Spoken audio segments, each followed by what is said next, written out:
کہ حاضرین مکرم وہ یہ عمل کر لیں تو ہم کہتے ہیں آقا کی ناموس پر حملہ ہو، مگر کبھی ہم نے اپنے گریبانوں میں جھانک کر دیکھا نہیں کہ ہم آئے دن کتنی بادامالیاں کرتے ہیں، کہ بادامالیاں ہم کرتے ہیں اور حرف ہمارے آقا کی ناموس پر آتا ہے۔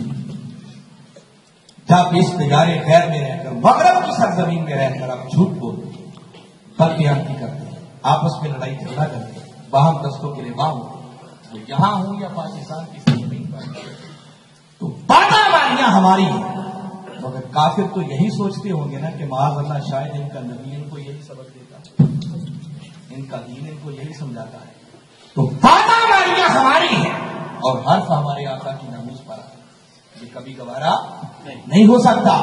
اگر آقا کی ناموس کا تحفظ چاہتے ہیں، کرنے کا کام یہ ہے کہ لوگوں خود کو سیرت مصطفیٰ کے رنگ میں ڈالیں، اپنے اعمال کو اتنا سنوارو، اپنے کردار کو اتنا اچھا کر لو کہ جو دیکھے یہ ساختہ اس کی زبان سے نکلے کہ جس نبی کے غلام اتنے اچھے ہیں وہ نبی خود کتنی یہ ہے آقا کی ناموس کا تحفظ۔ صرف خالی یہ احتجاج کرنے سے ناموس کا تحفظ نہیں ہوگا، پھر خود کو اس نبی کی سیرت کے رنگ میں رہنا، آقا کی سیرت طیبہ پر عمل کرنا سے، آقا کی سیرت طیبہ کو اپنا اوڑھنا بچھونا بناؤ، اپنی زندگی میں تبدیل۔ اور دوسری بات یاد رکھ لیں کہ جو غلام لوگ ہوتے ہیں نا، غلاموں کی نہ کوئی اپنی عزت ہوتی ہے نہ ان کے بڑوں کی کوئی عزت ہوتی ہے۔ اور حق اور سچ بات یہ ہے کہ اس وقت تو امت مسلمہ غلامی کی زندگی ہے۔ ہمارا حال تو یہ ہے کہ ہم اپنے ملک کو چھوڑ کر چند ٹکے کمانے کے لیے یہاں ان کے دروازوں پر آئے، اس پوزیشن میں بھی نہیں ہے کہ اپنے ملک میں رہ کر اپنا روزگاری کما سکے۔ اور ہم تو کیا، ہمارے تو حکمران بھی ان کے غلام۔ میں صحیح کہہ رہا ہوں یا غلط کہہ رہا ہوں؟ میں نے بتایا کہ غلاموں کی نہ کوئی اپنی عزت ہوتی ہے نہ ان سے بڑوں کی کوئی عزت۔ اگر چاہتے ہیں کہ آقا کی ناموس کا تحفظ ہو تو پہلے غلامی کی ان زنجیروں کو توڑیں۔ اور یہ کیسے ٹوٹیں گے؟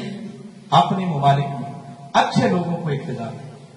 ہمارے ملکوں میں کسی شے کی کوئی کمی نہیں، صرف کمی اس بات کی ہے کہ وہاں صاحبان اقتدار اور دیانتدار کرپٹ معاشرت اچھے لوگ آ جائیں تو آپ کو اپنے ملک کے اندر دنیا کی ہر نعمت اس کے لیے اپنا کردار ادا کرنا، اپنی معیشت کو بہتر بنانا، علم میں ترقی کرنا۔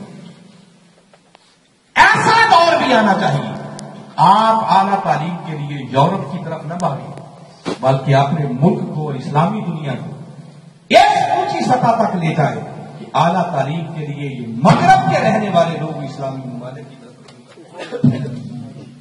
سائنس میں آگے بڑھیں، ٹیکنالوجی میں آگے بڑھیں، معیشت کو، دفاع کو مضبوط کریں۔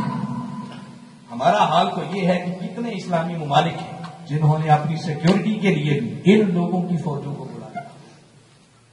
ایسا ہے یا نہیں؟ اور بات آقا کی ناموس کے تحفظ کی کریں، ممکن نہیں۔ خود کو اتنا مضبوط کریں، امت مسلمہ کو اتنا مضبوط کریں، سائنس ٹیکنالوجی دفاع میں خود کو اتنا آگے لے جائیں کہ کسی بدبخت کو جرأت نہ ہو سکے کہ ہمارے آقا کی ناموس کی طرف وہ میری آنکھ سے نہیں دیکھ سکے۔